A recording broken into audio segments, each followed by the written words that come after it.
Happy Thanksgiving. I've got the perfect recipe for you. It's simple to whip up. It's a side. It's called my Cranberry Apple Fusion. Basically, it's just a casserole, a mix of the tart of the cranberries with the apples. And I love this because it's such vibrant colors. Take a look at the cranberries. Just absolutely gorgeous. Make sure you get Ocean Spray. They tend to be a little sweeter than the organic cranberries.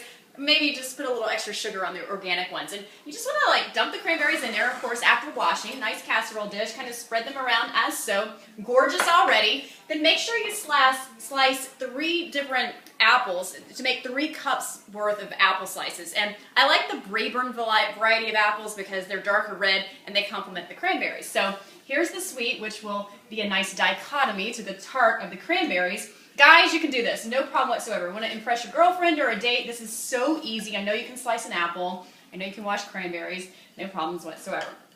All right, add a little sugar. Everything needs a little extra sugar. We are talking a Southern recipe here, developed in the 1950s. So 3/4 cup of sugar, just spread that all over as so.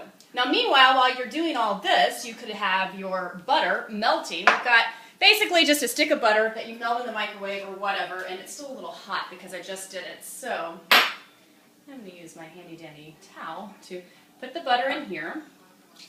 Separate bowl. Easy, no problems. Take some instant oatmeal. I like the spice kind, maybe maple or spice. This one has a little nutmeg in it, a little cinnamon, and you need 3/4 cup of oatmeal, and then you just put that over the butter. And ultimately we're going to stir this. If you like pecans, you can go with a 1/2 cup of pecans to add into the mixture. That's going to go into the fusion.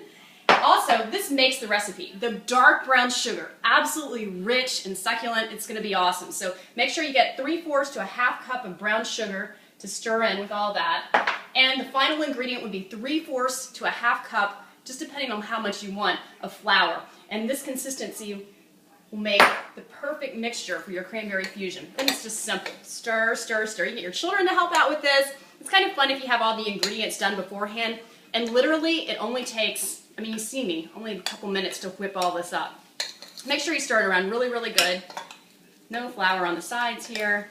And this just looks beautiful too because it just looks like fall with the dark browns, the dark brown sugar, which is ultimately going to complement the cranberries and the apples. So with this, you just want to spoon a little bit about, kind of even it out to the sides. There's really no hard and fast rule for this. Just make sure it kind of looks pretty, kind of autumnal, and make sure that it's even across the entire mixture because this is really going to fuse it together, hence the apple cranberry fusion. And it's absolutely delicious with the nutty flavors compared to the tart and the sweet. Don't be afraid to use your hands. Absolutely gorgeous. Now, I want some more cranberries. I always do with this recipe because these are so healthy for you. Anti-inflammatory, antioxidant, absolutely beautiful.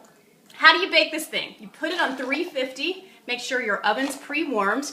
Bake it for 45 minutes or to when the cranberries are just bubbling and piping hot. That's when you know when it's really juicy that it's ready to go. So I'm going to take it on over here, put it in my oven, and in 45 minutes we're going to have an awesome, easy Thanksgiving side, Sandra's Cranberry Apple Fusion.